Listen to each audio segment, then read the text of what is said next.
alegría el ser parte de la Escuela Sabática, un programa en el que podemos compartir la fe, participar de la misión mundial de la Iglesia y estudiar juntos la Biblia.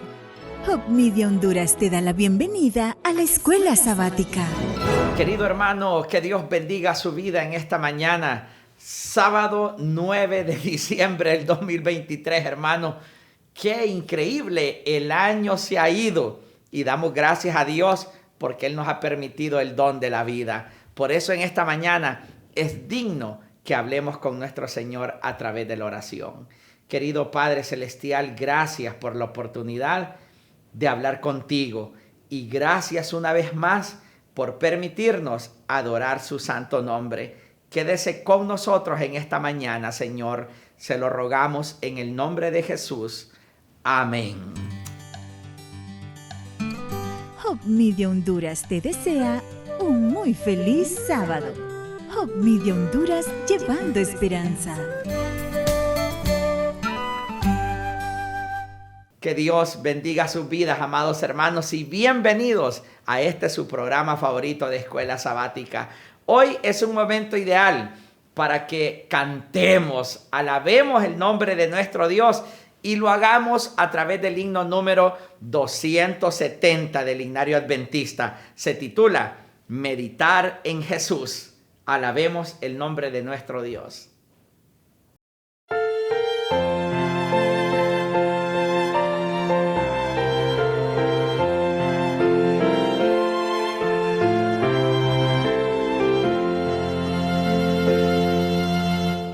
Meditar en Jesús ha de ser mi afán. Me amo siendo yo un pecador. Él ganó para mí la diadema celestial.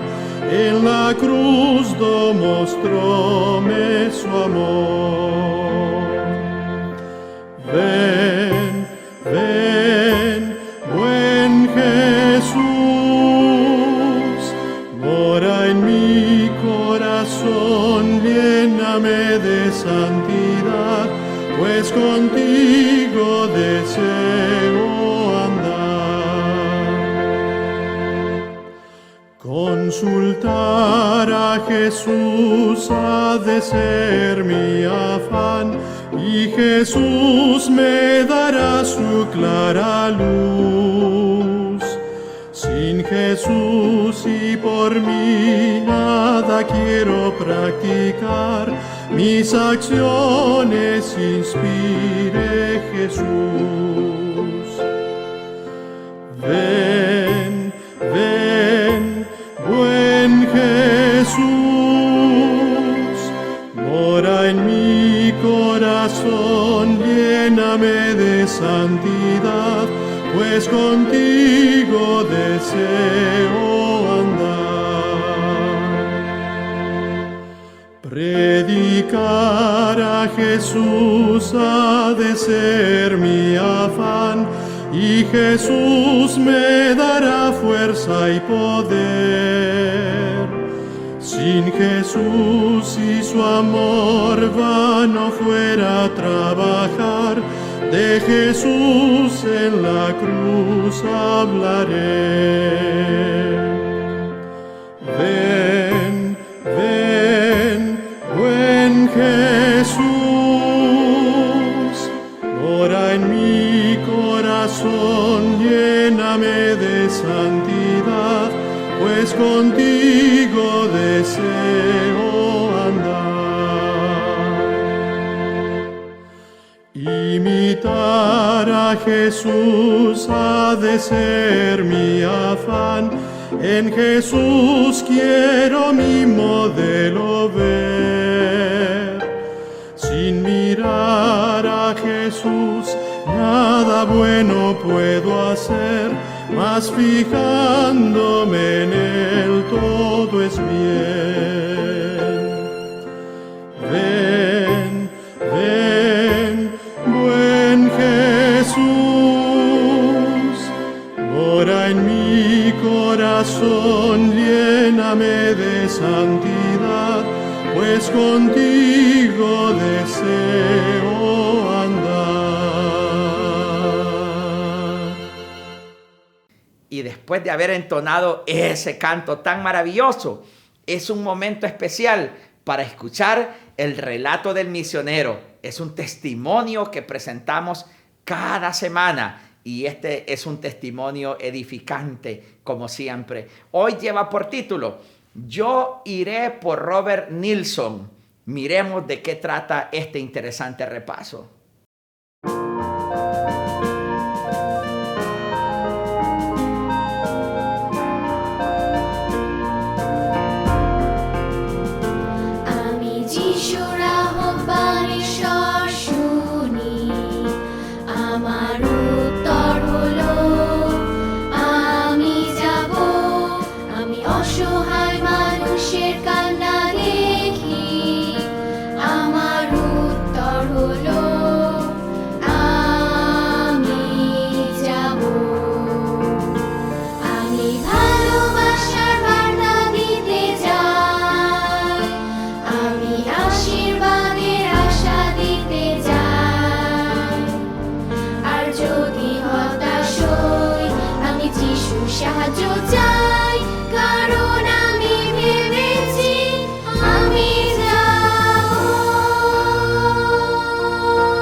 Después de ver ese fascinante testimonio, es el momento ideal para que juntos entremos al repaso de la lección. Esta semana ha llevado por título Misión en favor de los no alcanzados, primera parte. Y una vez más, nuestro invitado especial es el pastor Robert Costa. Así que preparémonos para aprender lo que Dios hoy nos quiere decir por medio de su palabra. En su discurso de despedida antes de ascender al cielo, Jesús comisionó a sus discípulos para que fueran sus testigos entre la gente de todas las naciones del mundo. Naciones, en Mateo 28, no se refiere a estados nacionales, sino a grupos de personas. Un grupo étnico se refiere a un grupo de individuos que tienen un sentido común de historia, idioma, creencias e identidad. No hay sociedad humana en la tierra donde no se deba presentar el Evangelio de Jesús y donde no se deban hacer discípulos para Él. Las agencias misioneras de primera línea como Global Frontier Missions, Proyecto Josué, estiman que hay alrededor de 17.446 grupos étnicos en el mundo y se considera que más de 7.400 de ellos no han sido alcanzados por el Evangelio. En otras palabras, el 42% de los grupos étnicos del mundo carecen de comunidades indígenas, cristianas que sean capaces de evangelizar sin un testimonio externo. Todo este grupo étnico es gigantesco. O sea, 95 de los grupos étnicos menos alcanzados por el Evangelio se encuentran distribuidos en lo que conocemos la ventana 1040, un área poblada principalmente por pueblos tribales, hindúes, musulmanes, budistas y no religiosos. Y algunos de estos grupos étnicos tienen poco o ningún acceso al Evangelio. Es un desafío, ¿verdad? En las naciones occidentales también existen personas que aún no han sido alcanzadas por el Evangelio debido al impacto cada vez mayor del secularismo. Vamos a ver este tema. ¿Cómo alcanzar a esta gente? ¿Qué nos dice Dios? En un momento más regresaré. Ve por tu Biblia.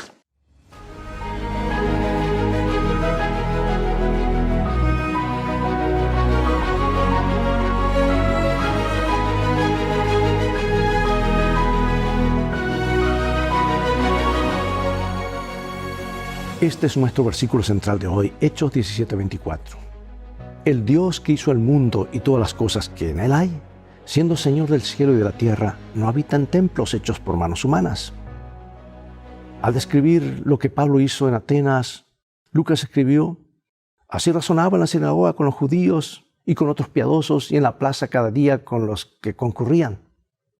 Naturalmente, Pablo habría estado más cómodo trabajando entre los judíos, su propia carne y sangre, pero el apóstol se negó a conformarse con trabajar únicamente entre los suyos. Había sido llamado para alcanzar a otros también. O Pablo podría haber trabajado solo con los gentiles temerosos de Dios, cuya visión del mundo ya había experimentado un cambio sustancial. Esto tenía una base bíblica sobre la que Pablo podía construir, aunque todavía necesitaban conocer al Dios, al quien temían. Jesús el Mesías. Pero no. Mientras estuvo en Atenas, Pablo no habló directamente de eso. Pablo estuvo allí en una ciudad famosa por su filosofía. Trató de llegar a la gente de allí también usando un método muy especial. Muchos de ellos tenían un trasfondo y una cosmovisión radicalmente diferentes de la que los hebreos y su historia sagrada tenían, que constituía el fundamento de la fe que Pablo quería enseñar a los atenienses. Ahora veamos cómo trató Pablo de llegar a esa gente y qué podemos aprender de sus intentos y sus métodos. Veamos. La ciudad de Atenas estaba llena de ídolos. Y como Pablo conocía la historia de su propio pueblo y sus tendencias a la idolatría, a pesar de las interminables advertencias, estaba molesto por todos los ídolos que también encontró en Atenas. Sin duda, Pablo estaba motivado por una compasión hacia los atenienses que morirían en sus pecados si no llegaban a conocer al Dios verdadero. Era una preocupación real. Y en la actualidad, nuestras ciudades siguen llenas de ídolos, aunque sean menos evidentes que los que vio Pablo. Y por desgracia, muchos creyentes pueden pasearse tranquilamente por una ciudad sin reaccionar en lo más mínimo ante sus ídolos. Sin embargo, Pablo tenía suficiente sintonía con el Espíritu Santo como para responder. Y a diferencia de otros creyentes que aún no comprendían que el Evangelio es para todo el mundo, Pablo sabía que Dios quería que los atenienses se salvaran junto con todos los demás. Comprendía que el concepto de misión global consistía en llevar el Evangelio a los grupos de personas no alcanzadas de ninguna forma, incluyendo a los paganos idólatras, así como los filósofos que atestaban las calles de Atenas. Por lo tanto, Pablo frecuentaba el mercado donde se encontraba la gente. Allí fue. Primero buscó el lugar donde ellos estaban. Bueno, podríamos decir que formó el primer centro de estudios de misión global, ¿verdad? Donde utilizó el mercado para estudiar y probar métodos para llegar al corazón y la mente de estos paganos. Pablo sabía que no podía acercarse a los atenienses de la misma manera que se acercaba a los judíos o incluso a los gentiles temerosos de Dios. Eran personas cuyo punto de partida no era el Dios de Israel, ni las obras que había manifestado en medio de la nación de Israel. Por más que estos conceptos y creencias fueran esenciales para los judíos e incluso para los gentiles temerosos de Dios, no significaban nada para la gente que Pablo encontraba en el mercado ateniense. Por lo tanto, se necesitaba una estrategia totalmente nueva.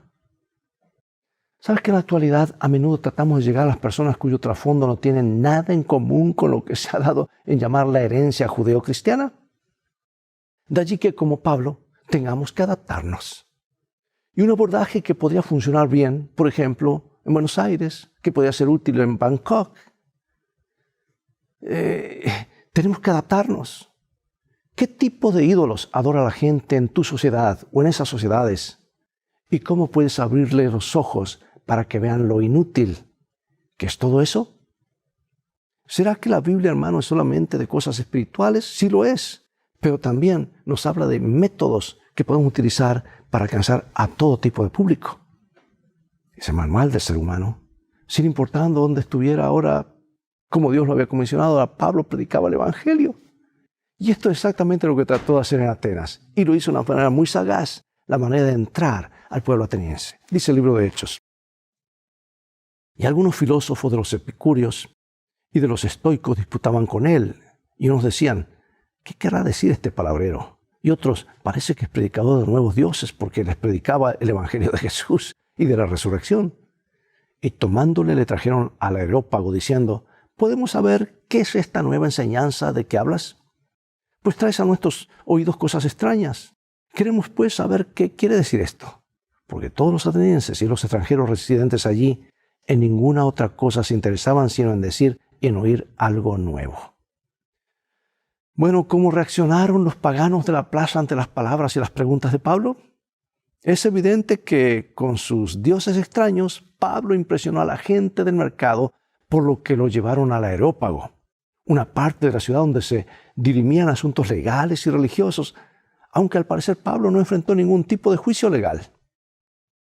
Por lo visto, querían escucharlo a él y su nueva doctrina. Sería difícil ignorar a alguien con la elocuencia, la pasión y la inteligencia de Pablo, aunque promoviera ideas que a aquella gente le parecían muy extrañas. Hechos 17 dice que los atenienses no hacían más que hablar y escuchar sobre las últimas ideas. Eran pensadores y polemistas experimentados. Al fin y al cabo, la sociedad griega generó pensadores como Sócrates, Platón, Aristóteles, filósofos cuya influencia ha llegado hasta nuestros días. ¿Sabes que Atenas ha sido considerada durante siglos el centro del pensamiento intelectual y filosófico? Aunque algunos de estos pensadores no eran ateos, desde luego, no en el sentido que hoy concebimos el ateísmo, muchas de sus ideas filosóficas diferían radicalmente de las enseñanzas del cristianismo. Es difícil, por ejemplo, encontrar en la filosofía de los epicúreos y los estoicos un lugar para algo como un Mesías resucitado. No, imposible. En Atenas, Pablo había esperado que el Espíritu Santo pudiera utilizar sus conocimientos y sus habilidades oratorias que había adquirido en su educación con Gamaliel. Pero en realidad fue la educación de Pablo en las calles de Atenas lo que el Espíritu Santo pudo utilizar aún más. Él vio que creían, cómo vivían, de qué hablaban, y eso sentó la base para que él pueda decir algo sólido acerca de Dios. Y aquí dice esta comentadora, mi autora favorita, Elena de White, sus más sabios oyentes estaban asombrados al escuchar su razonamiento. Demostró que estaba familiarizado con sus obras de arte, su literatura y su religión. En otras palabras, se involucró con la gente y eso fue el punto de contacto para comenzar a hablarles acerca de Dios. Después de la experiencia de Pablo en Atenas con estos paganos y filósofos, escribió a los Corintios, dice, me propuse no saber nada entre ustedes sino a Jesucristo y a Él crucificado. ¿Qué lección podemos encontrar aquí acerca de lo que Cristo debe ocupar el lugar central de nuestro mensaje, sin importar a quiénes les estemos predicando? Fíjate que Pablo no menospreció la falsa religión ni los falsos dioses de los atenienses. Recogió todos los puntos positivos que pudo encontrar, aunque fuesen pocos, y los aprovechó. Mira lo que dice Hechos 17.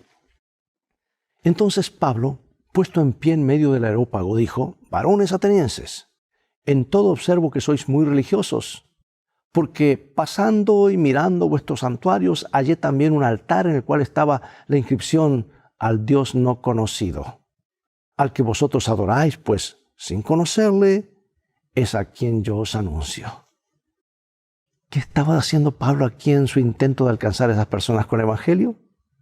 Atenienses, en todo los veo muy religiosos. O se enfatizó una virtud de ellos. Pablo estaba elogiando a los paganos.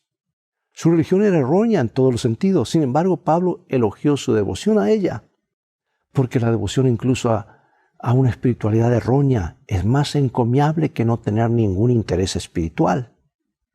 Pablo continuó, porque al pasar y observar los monumentos de su culto, o sea, al describir su propio estudio de la religión ateniense, Pablo ahora comunicó una actitud respetuosa hacia la gente.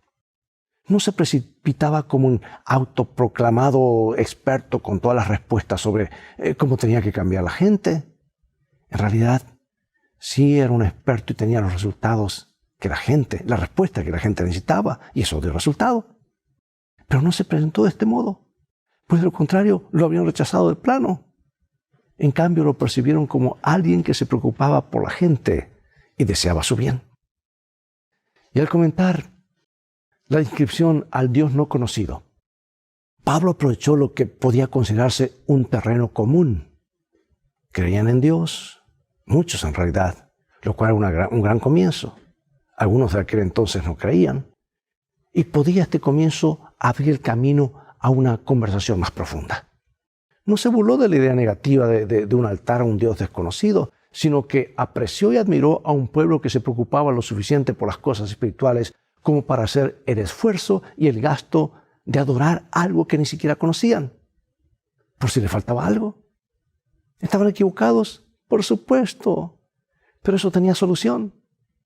Lo importante al principio era que fueran devotos en lo que sí entendían. Y Pablo conoció que eso era un material con el que el Espíritu Santo podía trabajar. Y Pablo había encontrado un tema de conversación que despertaría el interés de ellos. Por eso pregunto, ¿qué puentes y puntos de contacto se te ocurren que abrirían las oportunidades para una conversación más profunda con otras personas con las que entras en contacto?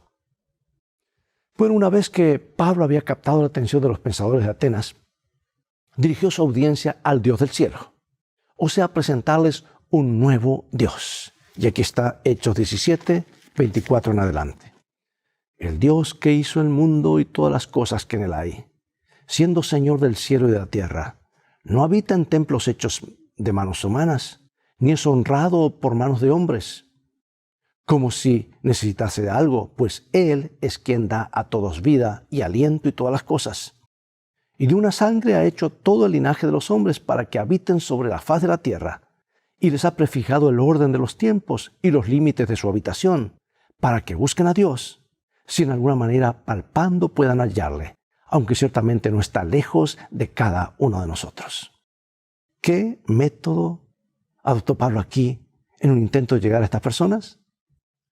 Bueno, amigos, para un pueblo que se preocupaba lo suficiente por las cosas espirituales como para construir un altar a un Dios desconocido, las palabras de Pablo eran intrigantes.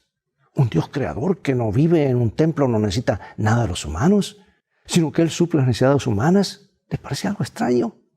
Estaban atentos. Y para una cultura impregnada de mitología griega, en la que los dioses eran impredecibles, egocéntricos y crueles, la idea de un Dios como el que describía Pablo era un pensamiento maravillosamente intrigante. Y los hombres del Areópago dieron sus primeros pasos hacia un Dios de amor. El hecho es que este Dios, al que no conocían, se daba a conocer. De hecho, también desea que lo conozcan. Es probable que Pablo haya compartido más conceptos en el Areópago que las pocas palabras que Lucas registró en esta historia. Parece razonable por cuestiones de espacio que Lucas se limitara a resumir el discurso de Pablo. Si eso es cierto, entonces probablemente Pablo haya desarrollado en detalle cada uno de los conceptos que hemos leído hasta ahora. Entonces, desglosemos el discurso de Pablo en conceptos. Primero, Pablo elogió su actual percepción espiritual y sinceridad. Luego mostró que había estudiado sus creencias y que había encontrado algunas cosas que respetaba entre los que habían aprendido. Y a continuación les habló de una cosa en particular que había descubierto en el estudio de su religión y que ellos admitían que no entendían. Después de esto, compartió el aspecto de Dios que sabía que necesitaban desesperadamente, que es el hecho de que Dios existe y que los ama y no está lejos. Y por último, al final de su discurso, Pablo pasó a advertirles lo que significa rechazar el conocimiento de este Dios que aún no conocían. Pablo lo llevó tan lejos como pudo, según lo que sabía que ellos creían. Si pudo guiarlos hasta allí, su progreso fue importante. Presta atención a la apelación de Pablo al mundo creado y al Dios como creador. ¿Por qué este es un buen método con la mayoría de la gente, al menos para empezar? ¿Qué tiene el mundo creado que señala a Dios con tanta fuerza? Detrás del diseño hay un diseñador, ¿verdad? Y ese puede ser un punto de contacto, ver las maravillas de la creación para hablar del diseñador. ¿Y cómo continúa Pablo su testimonio y cruza la línea? Hechos 17, 24 en adelante. Pero Dios, habiendo pasado por alto los tiempos de esta ignorancia, ahora manda a todos los hombres en todo lugar que se arrepientan, por cuanto ha establecido un día en el cual juzgará al mundo con justicia, por aquel varón a quien designó, dando fe a todos con haberle levantado de los muertos. Pero cuando oyeron lo de la resurrección de los muertos, unos se burlaban y otros decían, ya te oiremos acerca de esto otra vez. Ahora también es interesante señalar que Pablo citó a algunos de los autores atenienses que habían escrito algo bastante cercano a la verdad bíblica y le dieron a Pablo la oportunidad de llevar a sus oyentes a un paso más adelante. Es decir, utilizó su familiaridad con las creencias de ellos para buscar un terreno común y allí llevarlos un paso más allá. No cabe duda al tratar de alcanzar a otros, el hecho de estar familiarizados con los que creen y buscan puntos en común, pues puede ser un método poderoso para alcanzar a la gente. Observa también que Pablo utiliza estos puntos de coincidencia con ellos para luego llegar donde él quería, la resurrección de Jesús y la esperanza que ofrecía a todos. Y Lucas describe las reacciones de las últimas palabras de Pablo sobre la resurrección. Algunos se burlaron de la idea. Otros dijeron que querían que Pablo les volviera a hablar del asunto y algunos creyeron. Ahora, amados, lo que es clave en esta historia en el marco de nuestro estudio es que todos ellos realmente estaban escuchando. Y esa era la esperanza de Pablo desde el principio. Sabemos que algunos rechazarán el Evangelio, pero debemos hacer todo lo posible para asegurarnos de que antes que lo rechacen, entienden lo que están rechazando. Pablo, con su método de trabajo entre los atenienses y su estudio estratégico de lo que había estudiado y aprendido de ellos, se aseguró de que oyeran con la mente abierta que existía un Dios al que no conocían, pero que los había creado. Este Dios los amaba y quería darse a conocer. Había sido misericordioso con ellos, a pesar de su ignorancia, pero se acercaba el día del juicio final. Y si todo esto sonaba demasiado increíble, había pruebas verificables de ello en la resurrección de Cristo. Ahora que la gente realmente había escuchado y comprendido el mensaje, tenía que decidir personalmente si lo rechazaban de plano o investigaban más a fondo. Y algunos investigaron más y se convirtieron en seguidores de Jesús. Eso dice Hechos 17:34. Por eso, amados, no podemos finalizar este estudio sin antes lanzar el doble desafío de esta semana. Número 1, en oración, pida a Dios que te guíe específicamente para saber cuál es la mejor manera de testificar a alguien que conoces. Explora las redes sociales como un posible aerópago para que presentes el Evangelio a los no creyentes con la claridad y la discreción de Pablo. Sabes, todos los humanos están influenciados y limitados por los supuestos de sus culturas y sus visiones del mundo. Este hecho es importante, debe tomarse en consideración en nuestra presentación del Evangelio. Debemos estudiar estas cosas. Y el misterio de Pablo nos ofrece un buen ejemplo de acercamiento a los no cristianos. Y a continuación se presentan algunos principios básicos, significativos para nuestra misión hacia aquellos que no han estado expuestos al Evangelio. ¿Estás listo? Aquí van estos principios. ¿Cómo alcanzar a aquellas personas que no han sido expuestas al Evangelio? Número 1. Las culturas de las personas, con sus supuestos de cosmovisión profundamente arraigados, son su único marco de referencia. No se puede confrontar a las personas con cosas que están más allá de su marco de referencia, porque estarás hablándole otro idioma y esperar que respondan positivamente a ellas. Es, por tanto, fundamental ser siempre sensibles a las realidades cotidianas de las personas a las que damos testimonios y a su marco cultural. Número 2. Necesitamos actuar con moderación y respeto en nuestra actitud hacia los no cristianos. Podemos obtener conocimientos importantes sobre los no cristianos estudiando sus sistemas de creencias y hablando con ellos con el fin de encontrar puntos en común que puedan usarse como puntos de contacto para presentar el Evangelio. Y número 3. También debemos centrarnos en las necesidades y aspiraciones sentidas por nuestra audiencia y mostrarles cómo Cristo les responde. No debemos permitir que nuestras propias perspectivas culturales se interpongan en la forma en que Dios quiere presentarse a los no cristianos a través de nosotros. Es importante que, al presentar el Evangelio, nos abstengamos de asumir que nuestra audiencia sabe lo que sabemos acerca de Dios. Se preocupa por los valores que nos importan, que entiende el concepto de pecado como nosotros y se siente culpable y necesitado del perdón de Dios. La gente no sabe nada de esto. No demos por sentado estas cosas. Tenemos que guiarlos sabiamente, paso a paso, pero sobre una base común de lo que ellos creen, de lo que ellos valoran. Y por último, debemos cuidarnos de no diluir nuestro mensaje en el proceso de adaptarlo a nuestra audiencia. El Evangelio está destinado a desafiar aspectos de todas las suposiciones de la cosmovisión que no están en línea con las Escrituras. Así que cuidado con licuar las cosas o disolverlas a tal punto de que la gente, es más de lo mismo. No es más de lo mismo. Es el mensaje del corazón de Dios a nuestro corazón y es un mensaje poderoso. Una de las principales conclusiones de la narración de la experiencia de Pablo en el Areópago En su estudio sobre el terreno de cómo abordar a un grupo de incrédulos no alcanzados, que se tradujo en un pequeño grupo de creyentes en Atenas. Mira lo que comenta Elena de White sobre esto.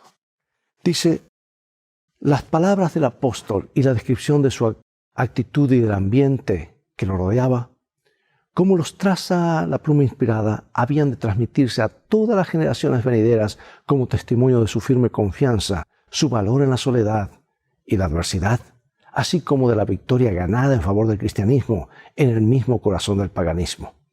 Las palabras de Pablo contienen un tesoro de conocimiento para la iglesia. Estaba en una posición desde donde hubiera podido fácilmente decir algo que irritara a sus orgullosos oyentes y lo metiera en dificultad. Si su discurso hubiera sido un ataque directo contra sus dioses y los grandes hombres de la ciudad, habría estado expuesto a sufrir la suerte de Sócrates. Pero con un tacto nacido del amor divino, apartó cuidadosamente sus mentes de las deidades paganas y les reveló el Dios verdadero, que era desconocido para ellos.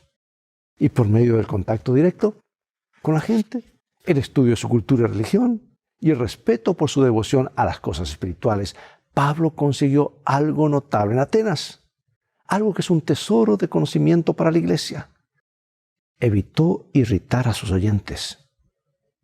Esto fue en sí un logro importante inspirado por Dios. Según Ellen White, este es el tesoro de conocimiento al que nosotros como iglesia debemos prestar atención en esta historia.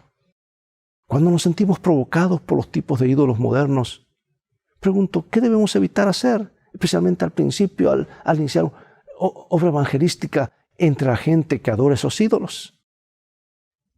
Pablo podría haberse limitado a presentarles a este Dios que los amaba y ellos se habrían sentido muy complacidos. Pero luego cruzó la línea que hizo que la gente pensara que era un iluso cuando presentó la resurrección. Dios nos ayuda a ser sabios, para usar los métodos que están en su palabra, para llegar a gente secular, a gente que tiene otros dioses, alcanzar a todo el mundo, porque si todo ojo le verá, todos tendrán que escuchar las buenas nuevas del Cristo resucitado, que hoy intercede y pronto regresará. Padre Celestial, gracias por tu revelación, por tu palabra. Gracias porque nos presentas métodos claros de cómo alcanzar a un mundo secular, cómo alcanzar a otras religiones que tienen otra cosmovisión, otros planteos, otros principios tal vez. Ayúdanos, danos sabiduría para que este evangelio y tu gracia pueda ser alcanzada y pueda tocar a cada corazón. En el nombre de Jesús oramos. Amén. Amigos, es todo el tiempo que tenemos por hoy. Será hasta el próximo programa de Escrito Está y de Lecciones de Vida. Dios te bendiga ricamente y espero que recuerdes que en el viaje de la vida hay altibajos, pero las cosas van a terminar bien si hacemos de la Biblia nuestro GPS y a Jesús como nuestro guía. Maranatá, Dios te bendiga.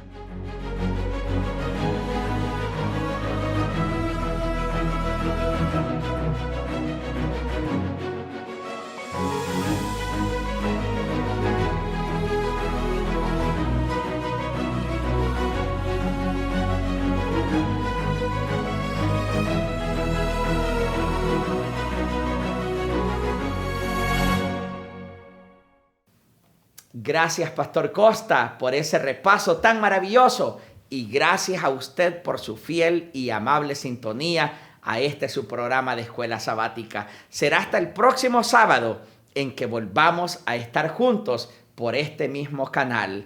Que Dios bendiga su vida, pero usted no corte esta programación, porque a continuación viene el culto divino y el mensaje de Dios.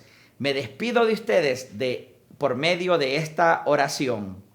Querido Padre, gracias por permitirnos el don de estudiar su santa palabra. Ahora te pido, Señor, también que bendigas la vida de cada uno de tus hijos y que podamos sentir tu divina y fiel compañía al lado nuestro. Lo rogamos en el nombre de Jesús. Amén.